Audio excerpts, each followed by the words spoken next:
it's all about your habits and your disciplines with your money. You said it best. If you can't manage $1,000, you can't manage $1 million.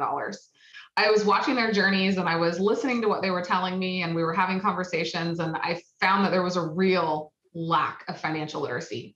Their guys didn't know how to open a credit card. We're talking, they didn't understand how a bank account debits and credits worked, which if you've never been taught something, how are you expected to know what it is?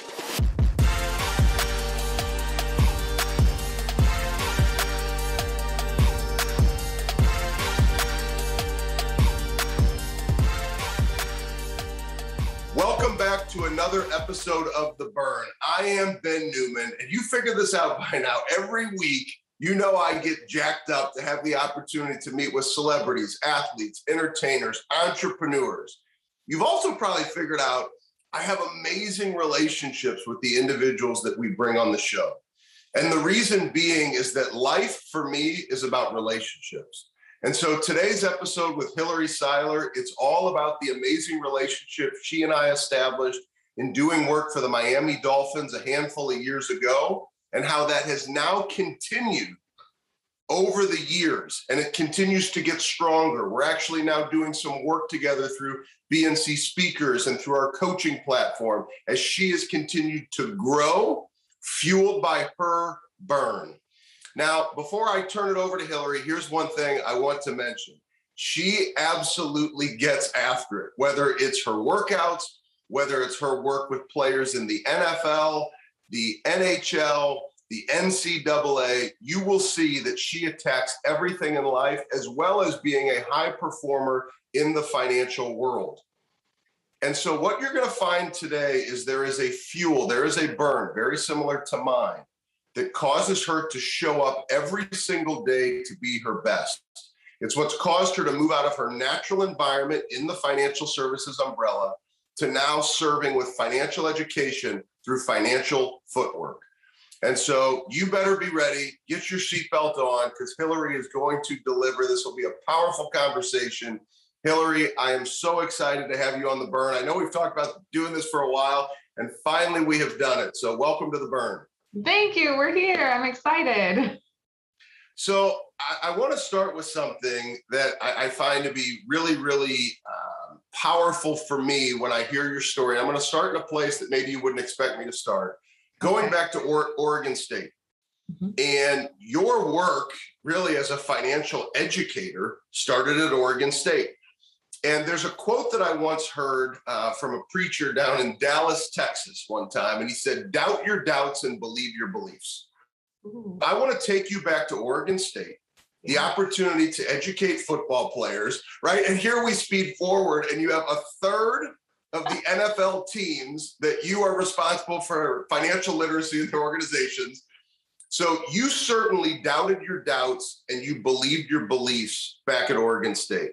So for those that are listening who have been waiting on the sidelines, trying to figure out what their next move is, maybe they're doubting themselves, take us back to Oregon State. And did you know you were planting seeds for what you're doing today? Oh my gosh, no, I had no idea. I had absolutely no idea. I was that bright-eyed college student who was just out there doing her thing. I had a lot of struggles when I was in college. I had a lot of doubts in college. My mom, as you know, was very, very sick when I was in school. And I had a similar battle that you had where I lost my mom at a young age, nowhere near as young as you were. But I was in college. My mom was my rock. And man, I had no idea that just helping out the football team would lead me 15 years later, looking down the road where I am today, which is crazy, working with a third of the NFL. To me, that's still mind blowing. I say it and I'm like, am I really doing that?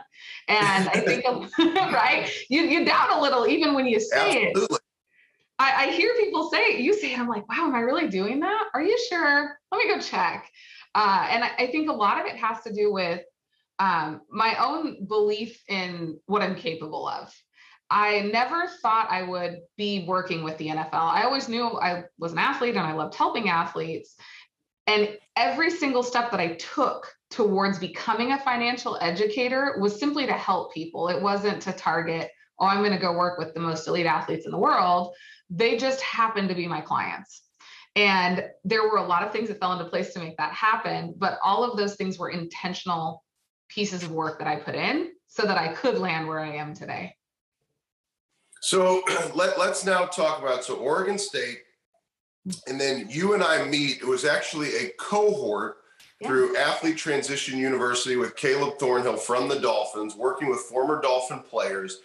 And that was really, I mean, when we really think back, that was almost like your tryout, right? Was it not? So here you have your opportunity, like, you know, Caleb literally puts you in the live fire. We got to give a shout out to Caleb. We love Caleb. You know, both of us, you know, me being a Michigan State Spartan dog, as he would like to say, because he played at Michigan State, right? We had that connection, but then you had your connection coming into the organization. We both, because of his belief in providing everything that players need when they're playing and after the game, is so important to him.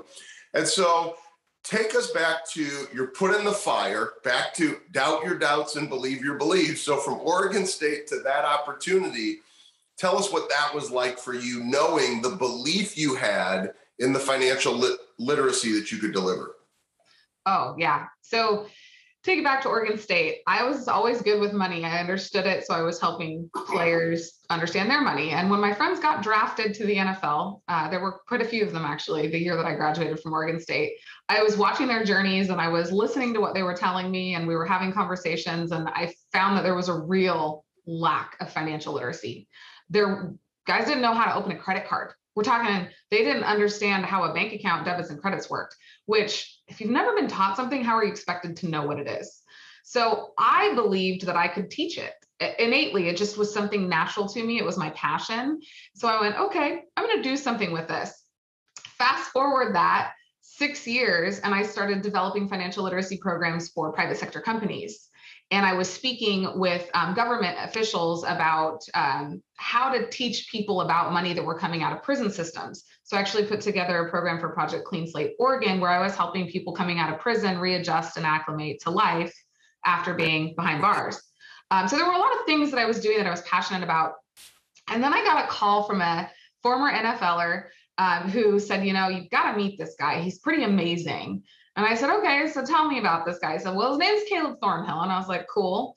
Who's Caleb Thornhill? And that was the moment. That was my turning point in the NFL. Caleb calls me up. We have about an hour-long conversation. And I got off the phone and I was so energized. I could not believe that this guy existed. I was like, this guy cares. He genuinely cares about every person he's working with. Now, mind you, when I met Caleb, I did not know he worked for the Dolphins. I thought he just ran the Athlete Transitions University. So we were talking back and forth. He asked me if I could bring my program down and work with a few of his retired players. I said, sure, absolutely. And I'm panicking because I'm going, oh my God, I've never done anything like this. So I booked my flight, get down to Fort Lauderdale, got off the plane, walked out of the doors of the airport, walked right back inside the airport. I was like, I can't do this. It's too hot here. I'm going to die. It was it was April, and it was 100 degrees. I was like, look, I am from Oregon. We get 100-degree weather twice a year. And so I'm like, okay, pull it together. Because I was already so nervous. And you and I met that morning, and he basically said, teach them what you think they need to know coming out of the NFL. And I already knew innately what I wanted them to know, but I also needed to learn where they were at and what those particular players needed to know. And so Caleb gave me the opportunity to explore how I wanted to teach financial education to these guys with the fundamentals I already had laid out. And after that visit, he called me and said, well, I'd like to hire you for the Dolphins. And I'm thinking, what do you mean? What do you mean for the Dolphins? Because I didn't Google him. I didn't want to know anything about him until I met him in person. And he hired me for the Dolphins that year. Following that, we brought on the Cleveland Browns, then the LA Rams, and then the Green Bay Packers and the Colts, and everybody else followed after that. It was a mind-blowing, fast-paced experience. And I still learn every time I walk into a facility. There is not a single time I leave a facility without some nugget of knowledge that I can then take and turn around and help guys with in the future. So from 18 to now 34, I've literally been on this journey of learning, and it's not stopped. And it continues to fuel me and my passion. And I just love teaching finance. I know I'm a nerd. It is what it is. Well, and I know that that's really turned into a full-blown company in financial footwork and books that you've written and educational materials. And so it brings up an interesting question, because I think a lot of people watching right now are probably saying to themselves or listening, they're saying, well, I don't have a multi-million-dollar contract from the NFL. That's not where I am financially. And I've heard many videos of yours, and you always do an incredible job of speaking to everybody. And I think there was one video recently where you talked about whether somebody has millions of dollars to invest or $1,000 to invest. Oftentimes the disciplines and the belief systems are the same. So can you speak to that? Because we do have entrepreneurs who are making millions, but then we also have individuals who are just getting started. So what are some of those disciplines that are important to you from an educational standpoint for a financial foundation? It's all about your habits and your disciplines with your money. You said it best. If you can't manage $1,000, you can't manage $1 million. Money is an emotional sport. You are playing a game every single day, and then it's a mental game in your own head. Money is all about how you feel in that moment. I'm sure you could tell me a few times where you've been really excited and spent a little too much money, or you've been a little sad and spent too much money. It's all about how you discipline your money game. And are you sticking every day to your plan? I tell everyone I work with this, and don't get me wrong, I work with guys that make millions of dollars, but I've seen first round draft picks blow all their money, and guys that are on P Squad making $160,000 a year retire with 6 houses and a retirement fund. So they're making less, but they end up with more. And it's all habits. It's all, what are you doing with your money every day? And it starts with your budget. It always starts with your budget. That's your playbook. That's your game plan. That's your X's and O's for your money. And if you're using your playbook and telling your money strategically where you want it to go, and then actually executing that, you've built strong habits and you can actually win with your money game. And a lot of people do not have the discipline to sit down and physically do their budget and then follow it. And I believe the last stat I saw was about 70% of Americans don't have a budget. So they have no idea where the money's actually going. So if you don't know where your money's going and you're not building the right habits with your money, how are you going to be successful? Whether you're an entrepreneur just starting out or somebody who's made it in life, if you don't know the X's and O's and you don't know where the money's strategically going, you're not building wealth. And I think that's where everybody gets a little lost. Nobody teaches the fundamentals. And that's what we did. That's why I created Financial Footwork. I wanted fundamentals to be easy, and I wanted to give people a playbook. So we did that. We created a 12-week workout program for your money that establishes those disciplined habits, teaches you how to budget, and then shows you how to make adjustments as life happens. I think one of the beautiful things about your program, it really, even if it's not one-on-one conversations, it's somebody, going through your programs with what you offer. I would encourage everybody to go to @Financial Footwork. I think a lot of times, it can be embarrassing or you're upset. How did I get to this point where I'm at financially? And, many people forget I was an advisor for over 10 years. And, the trusted advisor relationship is very powerful because that's where there's a lot of courage on both sides, courage to ask the right questions, but courage to be transparent with maybe the things that you haven't done. And so it's very rare that the financial literacy programs are taught without somebody selling a product. And, that's what I think makes you so unique, Hillary. It's this passion and this fire to do this. And you're not selling anybody mutual funds. You're not selling stocks. You're not selling anybody an insurance policy. You're helping them create the peace of mind to understand how to play that financial game, which I think is powerful.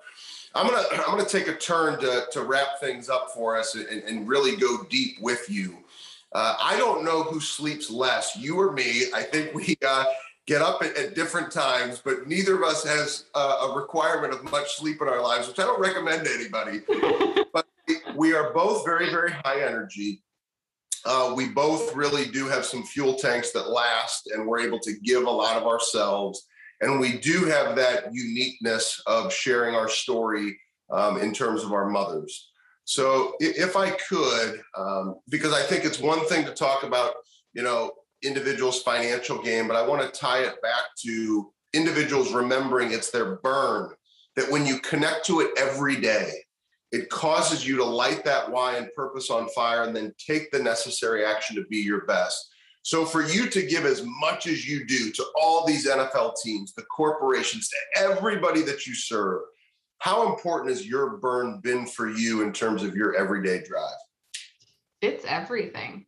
I have to connect to my burn every day to be able to give all that I do give to the people I work with.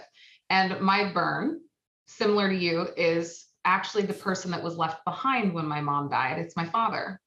So when my mom passed, I was 26.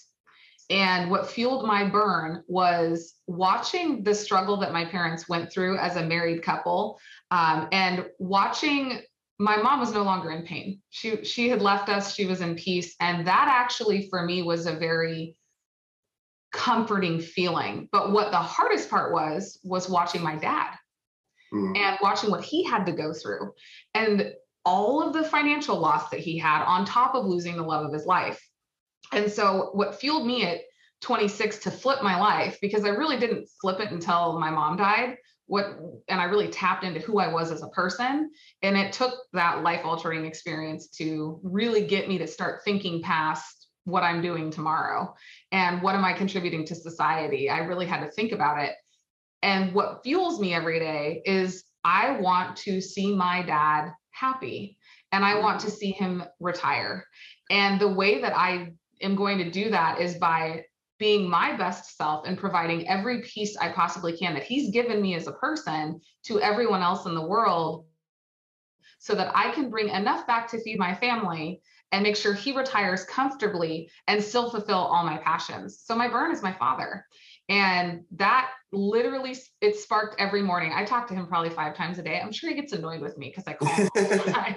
I call him constantly. We have routines when I travel. And it's one of those things that every morning I wake up, it's the first thing I think about when I go to sleep at night and reflect on my day and what I've accomplished that day. He's one of the things I always give thanks for. And it's because of my mom's relationship with him that I think I'm so close to my father now. And she is the burn, but he is what's been left for me to really be passionate about and to carry on the legacy that those two have left me with. Because when you watch a married couple for 32 years go through thick and thin and a horrible illness, and my father never wavered, my mother never wavered, the medical bills stacked up. I mean, it could cause anyone to break as a marriage and a relationship. And these two just got tighter and tighter as it went. And that for me is inspiring. So that drives and fuels my passion. And I do not have my mom anymore. She's in me. I carry her with me and my tattoos on my back. But you know, it's one of those things that will always fuel me, whether or not my father is alive, because I know that I will hopefully outlive him. That's the goal, right? But he will always be that reason that I carry that burn because of how he treated my mother and all of the lessons he's taught me along the way.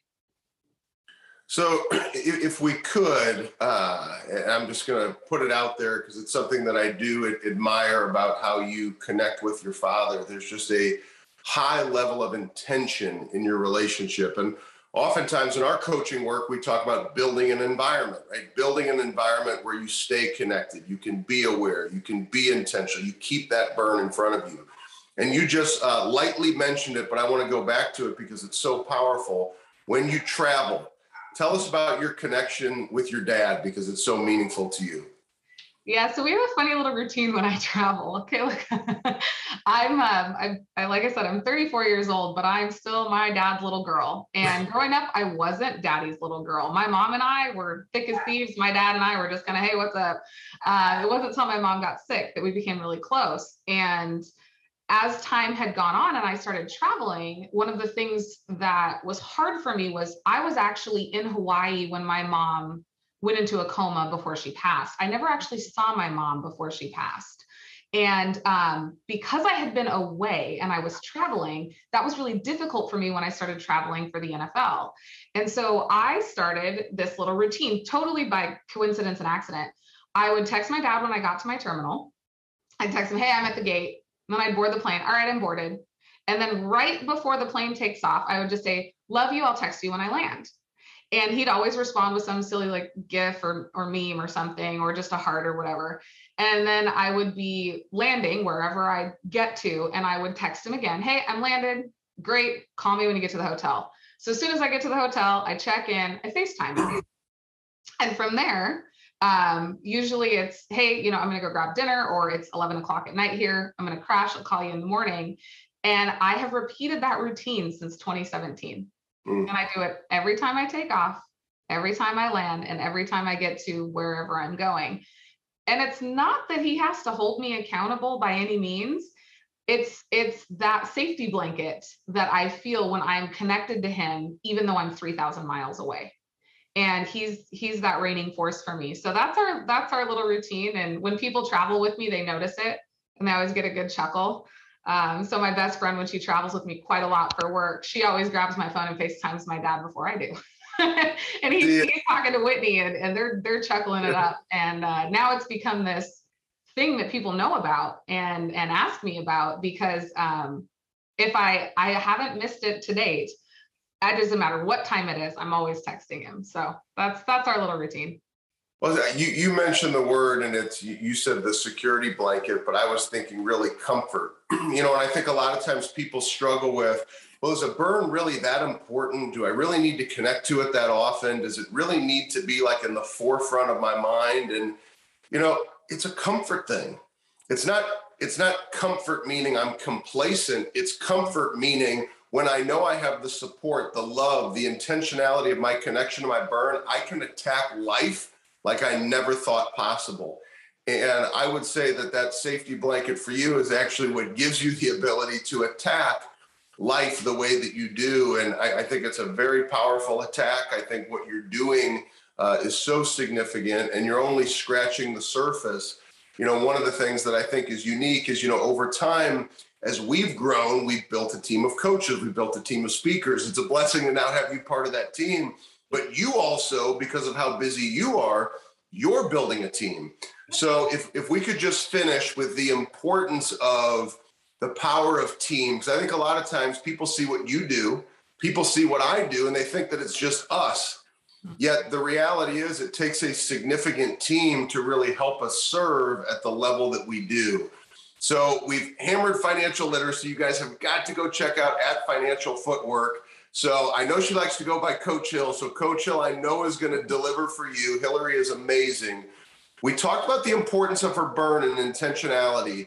But Hillary, if you could bring us home and help us better understand how important teamwork has been for you in serving all the people that you do. It's everything in what I do. And my team isn't just one or two people. My team is the people that I've brought on for my company, but also the mentors that I always constantly seek education from. You being one of them, you already know this. You are someone that I have followed and I draw inspiration from every single day, because I think we need different perspectives in order to grow.